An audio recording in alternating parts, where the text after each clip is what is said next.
Alright, so for today's video, I decided to go over some more regional deck lists. There are obviously many regionals taking place, and there's a lot of decks we need to cover. So if you like this video, make sure to like it and also share all of your thoughts, because I would really want to know what you guys are playing right now. There are so many different decks that are available for us, and I really want to know all your thoughts and opinions on them. So yeah, let's go ahead and get started with the first deck, which is going to be Labyrinth. And I also wanted to cover many different decks, so I'm not sure if I even have like any repetition of a deck. Maybe like 2 lists are of the same deck, but for the most part, we're only covering like all different decks. So I'm pretty sure there's something for everybody in this video. And yeah, Labyrinth is going to be the first deck we go through. And this list is like, it's cool because it's a combination of, a heavy trap card count and also the Labyrinth furniture cards, together with obviously Chaos Angel in the extra deck. And for the most part, in the last couple of weeks, I would say,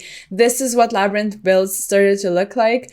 It's just a combination of trap cards, hand traps as well, and then the furniture to go into some of the extra deck plays. And I just really think this is what Labyrinth is like best at, and I really like the addition of Strike, which probably has to do with negating Ash and Bell, since Strike can be used in other decks as well, where Bell would hurt you, just like people explained to me that it gets used in Mythmech for the same purpose. And yeah, I guess it's the same with Labyrinth. And I also like the Muckraker in the extra deck. I saw like one of the, I guess, lines with Muckraker that you can do to sort of play around hand traps a bit. And I know people were really hyped about this. So yeah, I think the deck list looks really solid. Like overall, just Labyrinth is going to be one of the strongest decks, at least until the ban list. If something gets hit, if it doesn't, it's still going to be quite strong.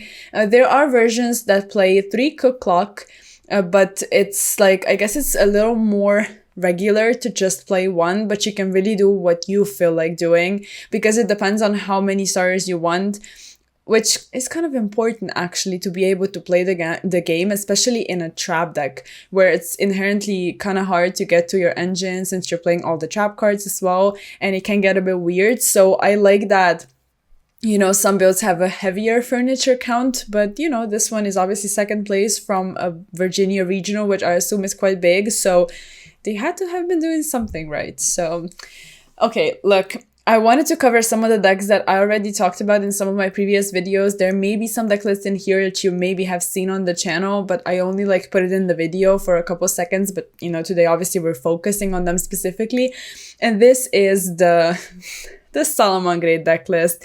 Look, I don't think Salamangreat is a good deck. I just genuinely don't think it's insanely strong. There might be some potential with the support cards, and obviously there is some of the support in the main deck and the extra deck link. Now, the support could be better, 100%, and I'm pretty sure that this person just did well because people were completely and utterly unprepared for Salamangreat, and some of them maybe don't even really know what it does. Like, yes, I know that's weird to say, but some people are just, they might be a little confused. Salamangreat is kind of an old deck at this point, at least from how much formats have been evolving recently in the last couple of years. There's always new decks coming out, and we also were able to play in a couple very diverse formats, and it's, Salamangreat kind of just slipped under the radar. Some people maybe forgot about it and were kind of shocked at this regional, but obviously, props to the person for doing well. This is not me knocking the player, definitely not. Amazing accomplishment, winning a regional, but I just personally don't think Salamangreat is an amazing deck. So, looking at the actual deck list, there is some non-engine in the main deck, but like for the most part, you kind of have to play like all of this Salamangreat cards. Non-engine is Ash, Nibiru, Impermanence, and Book of Moon, which I think Book of Moon is a great card right now. And I also like the addition of Nibiru. This is really like respecting Unchained, I think. Maybe they expected Unchained, I'm not sure, but it is really nice against them. And looking at the side deck, we see Kurikara, which I like, and also Draw, since we do need to have Draw in our decks. Some really, I guess, standard cards for this format. Moving on to Flunder. This deck specifically never really changed much. Literally most of the deck remained the same for quite some time. The only couple of differences would be how many of which pot card you run, and then of course the non-engine. Again, we see Book of Moon, just a very, very solid card all around, and there's Thrust, a talents for a target. There's also Terraforming as a target, the trap cards as well. And looking through the side deck, there is one DD Crow. Obviously, it's searchable in this deck. You can get to it. And Draw, okay, Harpies, so back row removal. Eclipse I also really like, and Evenly Matched as well as a couple more copies of the beloved trap card. Okay, so moving on to... yeah, the extra deck is not really that important, to be honest. Moving on to another list. So again, I also featured some of the Chimera lists in my other videos, but I wanted to cover them again today and actually like go through the lists. Now, one of my main issues with this deck is the Fright Fur package. I genuinely don't think that's such a smart idea because we are in a draw format, and it's just kind of like, yes, I get that a lot of things play into draw, but I just think that this plays into draw even more. So it's like, why do it? I'm not a huge fan of that. I just don't think it's that incredible because the payoff I don't think is great enough. If you know more about this particular version, please let me know. I was mostly focusing on just branded Chimera. So yeah, this version definitely looks really interesting, but overall just runic decks are kind of in a weird place because they don't have that much space for non-engine, and then you play this version where, I don't know, I don't know what to think, to be honest with you, but looks really interesting. Like, you know, Summon Limit in the side deck makes sense in this deck, I would say. Also Retaliating Sea, so mainly I guess I would say for Pearly and Runic. And that's pretty much it. So yeah, I don't know, interesting deck list for sure. Now Mikanko I also talked about in, I think it was like budget decks, maybe underdog decks. It is both of those things probably, but maybe more budget than underdog. I don't think Mikanko is really like something that we should be afraid of. There might be a top here and there. And again, props to the players for doing well. I just don't think that like on a scale, this deck is insanely busted. I don't really believe in it. If we see more results, sure. But looking through the deck list, obviously we have Mikanko, and then non-engine is a little more interesting. I would say there can be only one, which is a very nice meta call. Draw, Ash, and a couple kaijus. This deck does utilize kaijus together with Slumber, which I always thought was really cool. Moving on to the side deck, I do not know what this card is. The far left card. Please help me find out. I have no idea. Maybe it has to do with Mikanko, and I'm not that familiar with Mikanko, to be honest with you. But again, Book of Moon and everything else in the side deck is pretty much standard for what side decks should be looking like right now. And moving on to Unchained. Now, Unchained is just doing so well, and it's amazing to see, honestly. So many people play it. Seems like a very, very fun deck. And yeah, for the most part, the builds that I have been seeing look very, very similar to this one. So let's see. Like this, all of these ratios are quite standard for Unchained monsters. Some people also experiment with different ratios of the one-offs over here, but like for the most part, this is what I have been seeing. And as for the trap cards, there are players as well that play 3 off of each of the trap cards because they are nice to draw. So this is really up for, I guess, personal preference, and you can decide what you want to do. I really, really love the lineup of non-engine in this deck in particular. I like the inclusion of the pendulum, like the DDD. But from listening to the deck profile, I'm not sure how many times Elise said she actually summoned these cards. I'm sure that she said that she didn't summon them a whole bunch or never actually. But I guess they are there for utility. It's just like, you know, your Unchained side of things is a little more important. So yeah. As for the side deck, I also really like that she included many hand traps as well in the side deck. Well, I mean, 2 playsets. And Bell and Mourner are both like really, really impactful in this format, I would say. So yeah, the entire like choice behind every single non-engine in this deck, I really, really like. Like I said, Eclipse, Book of Moon. I'm just a fan of this deck. Honestly, I really, really like this build. If I was to like start testing Unchained, I would probably build something very, very similar to this and then go from there. I think it's really cool. So, okay, this deck, I can't really wrap my mind around it. This is the first time I saw it when I, you know, like took this deck list for the video, and there is just so much going on. Like, we need to decipher this deck. If you know anything about it, please share it with me, because I'm really like eager to know more, but there's just so much going on. It's obviously super heavy samurai, but it's also Sprite. But it's also pure Sprite with Nimbo stuff, and then there's some non-engine as well. There is a spell canceller, Kurikara, and also Fenrir, as well as Revolution Synchron. As if everything else is not enough, we need to go for synchro plays as well, which, don't get me wrong, I think this deck is looking really cool. I think it looks amazing. I'm just a little confused, you know, what to really think about it. And also, it is 9th place. Now, you could say, okay, this is top 16. And like I mentioned before, probably the Virginia Regional is quite big. It is 9th place, not top 8, but I still wanted to cover it, obviously. I don't know, just this deck, it looks kind of amazing. And I guess the entire idea is just, okay, let's make Sprite even better.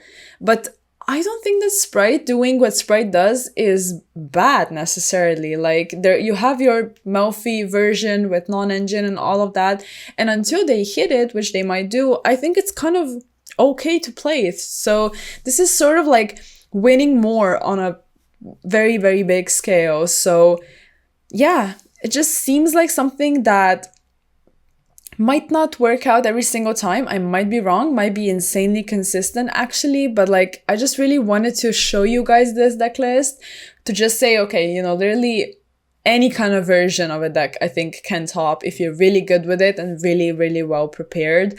And also to encourage you, like, you guys to let me know more about this deck if you maybe like played it or know anyone that played it, because I think it's really, really nice. And I also really want to know what this card is, but I don't, you know, I can't tell. You know, I could like do some research, go on DB and try to find it, but I have no idea what it is. So I would love to know. Also, me doing these types of videos is so great because you guys let me know so much in the comments, like so many different things that I maybe didn't know. And it just, it's nice. I really like this entire, like, I guess, relationship between us, and I really appreciate you guys. So, okay, moving on from my little appreciation segment to a Vanquish Soul list.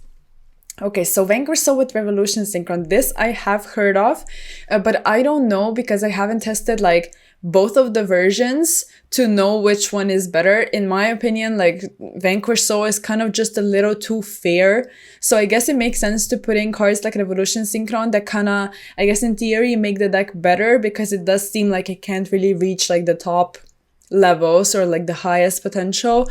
So it's kind of cool, you know, adding all of these synchro cards. I really like the Black Rose. If you're going for Zeus, why not put a Zodiac package in it? I think this is such a cool idea, and obviously like their Link 2 is just amazing, so you have to play that. And as for non-engine, you have a lot of space, and because of the attributes, some cards are here like Fenrir, Ash, all of that, but they are useful in this meta. And I also really like Didi Crow in the side deck. This is not the only side deck with Didi Crow. You might have seen some already, I'm not certain. I don't think we have. Yeah, there's a couple. Okay, there's one in the Flunder list. Okay, but yeah, we are going to see some more Didi Crow side decks, and I kind of like that. I think Didi Crow is such a cool card, very much underappreciated, I would say, in some formats, especially now that Bistios came out, but it's so nice in the Pearly matchup, and I think it's really cool. I don't know, I like it. I want to side Didi Crow, honestly. So this is a list with Didi Crow, and I think they are respecting the mirror match 100%. And you can also do more. Like, you can banish different things in many different matchups. For this deck in particular, like, usually Pearly builds are looking quite similar, and 3 field spell is almost mandatory at this point, but this build added the trap card, which is the new one. I forgot the name, but it's from Duelist Nexus, and also 2 Cosmic Cyclone in the main deck, and this is top 8 of the regional, and there is cross out in the side deck as well. So what you would be cross outing is, I'm guessing Didi Crow, actually, now that I think about it, might be Dimensional Barrier as well, although I was personally never a huge fan of going second and siding in cross out together with D Barrier. I'm kind of like, it's kind of weird to me, because the ratio of them drawing Didi Crow and D Barrier and you drawing D Barrier and cross out, I don't know. I never really liked it. Usually I would just side cross out for very like specific things going first that would hinder me, just like in this situation would probably be Didi Crow and cross out, and Didi Crow as a target. So I don't know, like some of these cards could also be used as targets for cross out, which I also really like. Like Book of Moon is a huge one, I would say. Cosmic Cyclone also, I guess, to an extent, but just main decking this is an interesting choice. Like at that point, don't you rather like just play Thrust together with Harpies, so you have, I guess, more chances of getting to it? You know, since you can use this for a thrust target as well, and I'm sure you can include other cards as well. Like, obviously, you know, to each their own, you can play whatever you want, but I guess this is just an idea. For the most part, this list is looking quite standard though. And moving on to another Chimera list. So this one is very, very similar to what I personally think is like the go-to version, or should be the go-to version, because you have not a huge package of branded, actually only 3 brand diffusion, and there's only 1 Albaz in this deck, which this is kind of I mean, 2 is probably a little better, but this person got first place at the regional, so who am I to talk? You know, obviously they probably know what they are doing, but yeah, like I've seen packages with 2 and 3, which I like. And other than that, cross out is great because you really want your plays to go through. This deck is kind of awkward because you need your engine to go through, because you play so much non-engine that you're very much reliant on your initial plays going through. And I like Pot of Prosperity in this deck. I think you need the advantage that this card provides, and I really, really like it. Now, as for the other cards, again, Book of Moon, huge fan of that. Talents as well, which is great. I already talked about it a little. Like, you're ripping cards, so naturally you're playing more cards to rip cards. And if they hand trap you, they go -3, so that's kind of nice. And as for the side deck, Super Polymerization is a very strong card, and I like that it can be utilized in some of the top decks like Branded and Branded Chimera and stuff like that. So yeah, very solid list, I would say. Now, okay, look, yeah, okay, it's 6th place Dark World in a draw, Bestial, Arise Heart format. I don't even know what to do with myself. I just always hate on Dark World, and then they sometimes seem to do well, and it's like I don't really see it. I don't think the deck is amazing, but obviously props to the person for doing well. As for the actual list, it's kind of interesting actually. Zephyros, and there is the Branded in High Spirits as well. And as for your fusions, Qualities and also Masquerade. And then obviously your deck is Fiends. So I like this idea. I don't think I've ever seen this before, maybe because I'm not very much focused on Dark World deck lists. But yeah, just very, very, very nice for this person to do well with Dark World. And this is Psyblocker, I think this card is called. And I'm really curious what it does actually. So I'm gonna Google this. Once per turn, you can declare 1 card name. Cards with that name and their effects cannot be used until the end of your opponent's next turn. But you do need to summon it out, though, to use this. So this is like Prohibition, but for 1 turn.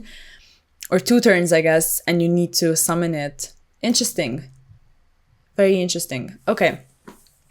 So moving on to, I guess, the side deck. There's Skill Drain in the side. We'll see if anything happens to Skill Drain on the ban list. And I think that's actually it. Is that it? No, it's not. Okay, yeah, we have more lists. There is Manadium. So this list, I was looking at it before and I like it. I think it's sort of like the way Manadium probably should be played. There are versions with Revolution Synchron and stuff like that, but this just seems like it functions well, right? You have your Scareclaw package, Double Visa Starfrost. I like Gamma. I think Gamma is a very bold addition, but I like it. You want some of your stuff to go through, and obviously you can utilize it. Like in a deck like this, I think it's just really cool to play this little tiny package and just hope you don't brick on it. And as for non-engine, again, like I'm just a huge fan of the book cards. Talent is nice, Impermanence is great, and with the new Synchron, I really genuinely think Vanadium can do a lot of things. It's just kind of awkward going second. So I guess this is mitigated by you playing the lock going first, which to each their own. Again, you can play whatever you want. I'm not here to beef about the King Calamity, although I would like to see at least something banned, some way of getting to it, or it itself banned, but you know, that's besides the point. We also see the Kamungas in the side deck and Gaga Cowboy for time, which is cool. And other than that, I think it's quite standard for what we have been seeing from Vanadium. And moving on to another brand, the Chimera list. This one I just wanted to cover to say that there are versions with more like branded heavy versions. Opening Aluber, there is the Light Hexio Fusion for Dragoon, which is cool. But yeah, I just think that it's kind of interesting because you can play this version, but you're gonna have to cut down on some of the non-engine, not as much though, because obviously this person still has quite a bit of space, but you go a little more branded heavy, so then you have more plays, but you also have less space for some other cards. It is kind of weird because Chimera right now is in this, I guess, position where people are still testing with it and experimenting, so I really wanted to cover different builds so you guys can decide what you want to play. I like XYZ and Core. I think it's a very cool card, and obviously we talked about Super Poly as well. This is just Runic Life Twin Sprite, very, very standard. A couple cards for non-engine, which would be 1 Ash, 2 Kurikara, Talent, and Evenly Matched. And there are 2 Royal Decrees in the side deck, which is an interesting choice. And everything else is quite basic for, you know, Sprite side decks. And I'm mainly looking at this little package over here. But I wanted to cover it because, like, shout out to, you know, Life Twin Runic Sprite still doing well. We obviously had to cover one Kashira. We're going to go through this one quickly. And I don't know what this card is, but it is looking interesting, so I'm gonna try to find out what it's all about. And I don't know, like, I just love doing these videos. I learned so much from just literally doing my own research for this and then showcasing it to you guys, and I really enjoy it. So if you're still here and watching, please let me know and like it. And yeah, let's see this deck list. So man, I don't know, it's just Kashtira. Very, very basic, and Kashtira is still gonna be doing well. Double Scare Claw Kashtira. This part is, I guess, a little more interesting, but props to the person for doing well, but it is Kashtira, so let's move on. This list is very similar to the other one, and it's just this very, very clean-looking Scareclaw, Vanadium, Lock, non-engine, Vanadium deck. So pretty much what this deck is doing, and we see Didi Crow in the side deck as well, which I like. Now, listen, I'm just going to be very brief. I do not believe in the Thunder Dragon deck. I think that if you're playing dragons, you need to play them with rockets, because why wouldn't you? Because rockets are amazing. Rockets are just amazing. Quick launch is busted. Tracer is great. Boot Sector is literally seems like a custom card at times. It is amazing, has a hidden effect that no one respects, and I just don't really believe that you should be playing this package with no Colossus. I'm sorry, I'm not trying to beef. Again, amazing for this person to do so well, to get top 8, but I just genuinely don't think this is the way you should be playing it. And you know, it doesn't achieve consistent tops, so obviously people kind of like test it out, see it's not that great, but for nostalgia purposes, like, amazing. Love seeing Thunder Dragon do well. But as for the actual list, looks very clean actually. I love Melody of Awakening Dragon. Always was a huge fan of this card and these kinds of decks. I really, really liked it. And Allure, great card to use. So like, in theory, this seems like an insanely fun deck to play. And I guess that is what it's all about. So I'm glad for this person to do well with a deck that looks so, so fun and so cool. And yeah, I guess the side deck is also quite standard. There is one beast in the side deck, which I guess I felt like I should point out. Also, oh my god, I'm going back and forth, but there is Shifter as well, which is kind of interesting because it's like, it feels like it's clashing with some of your stuff, but it works with the other part of your deck, which is kind of odd. And Rescue Ace, I wanted to cover it just to briefly go over it. I mentioned that Rescue Ace is running Small World. There is Reasoning as well, which is interesting. And everything else is quite standard, but I just mainly wanted to say that Rescue Ace is still evolving. There are some, like, I guess, standard ratios and stuff like that, but we have seen Ibli in the deck, and there's a lot, I think, that can be done with this deck. It seems quite fair, and still seems quite strong, so I'm really, really eager to see what this deck is able to do in the next format. We see 1/1 as well. The side deck is Eradicator, and Bow, which is nice. There's also some background removal and D-barrier. And moving on to Plunder, I think Plunder is such a cool deck together with Adventure. There's also Runic variants, but this particular one is playing only Adventure, and they won Springfield Regionals. So props to them for doing well with Plunder. The only thing that's a little odd to me would be Ogre, and there are 2 draws. For a second, I thought there weren't any, but there are only 2 though. And overall ratios are quite interesting. 1 Nibiru here, 1 in the side, but this deck does seem very well thought out. I would say there are some siding patterns here that are like, it's just cool. You know, you see some 2-offs in the main deck and then some 2-offs in the side, and it seems like this person really knew what they were doing. And I love this when someone really prepares with a deck that's sort of like an underdog and a little more roguish, and yeah, there's Raigeki, there is no Trust, which those would be targets for it, Impermanence as well, and I guess that's a little interesting, but you know, like I said, they knew what they were doing. We have Fenrir here, Ash, and Veiler as well. So Illegal Knight also making an appearance. I really like this card. I think it's kind of underrated, and amazing seeing Plunder do well. Also Dinosaurs, so this deck is not the version with Reprodokus and Naturia Beast. There's also no Savage, but there is just the standard Dino stuff for the most part. Nothing really changed. There is obviously Ground Xeno, this guy that I forgot the name of, I'm sorry, and the Vanilla. But everything else just kind of remained the same. This does seem like a going second list with everything you have in the main deck. But Dino just has always been, you know, just able to do well, but never really making it to the very top. And now seeing this like top 8, I think it is quite inspiring for a lot of Dino players. As for the actual deck list, you know, nothing really out of the ordinary, but this is an idea for you guys if you are playing Dino. Moving on to Marinces. Now this one has, let's see, 3 of this, 3, 3, 1, 1, 3. There's a lot of Marinces monsters in here, actually.